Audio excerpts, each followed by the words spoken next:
it's Dr. Amanda with Straightsmile Solutions, straightsmilesolutions.com. Let's talk about PITA patients. And if you don't know what a PITA patient is, you can Google that. It's probably in the Urban Dictionary, but it stands for pain in the something. So if you have a PITA patient that's been non-compliant, either due to attendance, not showing up, non-compliance, not wearing the aligners, could be braces too, oral hygiene, decayed caries, really any of the things that patients are supposed to do that don't do, you can discontinue that patient. Of course, it can get a little messy with finances, but hopefully you have a really good contract. If you don't, these are templates that we have for sale in our document store. I don't have everything available online. Our documents are $20 a pop. They are documents that I've either created or modified or brainstormed over my last 22 years. But you can also hit Google. There's a lot of stuff that's floating out there on the internet, so no reason to pay for something if you can get it for free.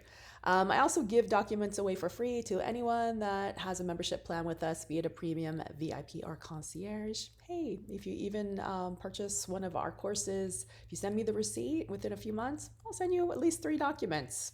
So there's all kind of ways to do it. Also, if you do an a la carte session with me, I'll send you at least 3 documents. Just let me know what you need. So basically, I added a new template into my document store, which is a discontinuance non-compliance letter.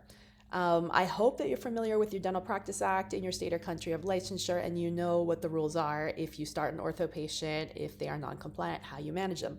In the state that we've been working in, or the states that we have offices in, basically, if a patient, it's your job. It's your job to stay on top of your patient, okay? It's your job to make sure your patient comes in. It's your job to make sure the patient knows when they need to come in.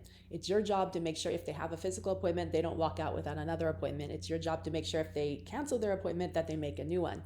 So basically what we've always done, and in all the offices I've worked at, if you have a practice management system, you should be able to run reports on everyone that's a D80-90, D80-80, D80-60, D80-70, D80-60, right? D80-50, D80-40, D80-30, D80-80, 20, D80-10. Okay, so those are your ortho codes. I mean, the vast majority of your patients should be D80-60 or D80-80 or D80-90.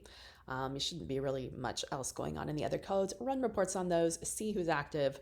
I would do it at least monthly and have someone do it on an admin day and see who hasn't been in. I mean, remember, a lot of your patients might be on virtual check-ins. So they either need to be checking in virtually every month or every week or every 2 weeks or whatever frequency you put them on, or they need to be coming in every 4 to 8 weeks, or if they're in self-ligating brackets, every 12 weeks. Or if they're aligners and they're on an in-person protocol every 2 to 3 months. So if they haven't been in 2 to 3 months and they have any active ortho going on, it's your job to make sure they come in. It's not their job. So that means, what do? You pick up the phone, you send an email, you send a text, and you do that a few times, and you document, and you document, and you wait, and you document. But after 2 or 3 weeks of that, it's time to start busting out the letters. You send the letter. And after 2 letters, you send a certified letter. And that is the one that is most important with return receipt. Once you do that, you're giving them the 30-day warning. Hey, if you don't come in, you're an active patient. Then you're no longer an active patient. We give you 30 days to find another provider. We can transfer your records at no cost. We'll work out the financials, obviously let us know. That is the template I have for you. But again, check with your practice, your liability company. There might be a special one you need for your state. Okay, this is just a template. I'm not a lawyer. And you need to read your own Dental Practice Act to see what is required. Ultimately, what it came down to is I was consulting with a doctor yesterday who had an Invisalign patient, and this doctor kind of lost track of the patient. Patient didn't come in for 3-4 years. Invisalign case expired.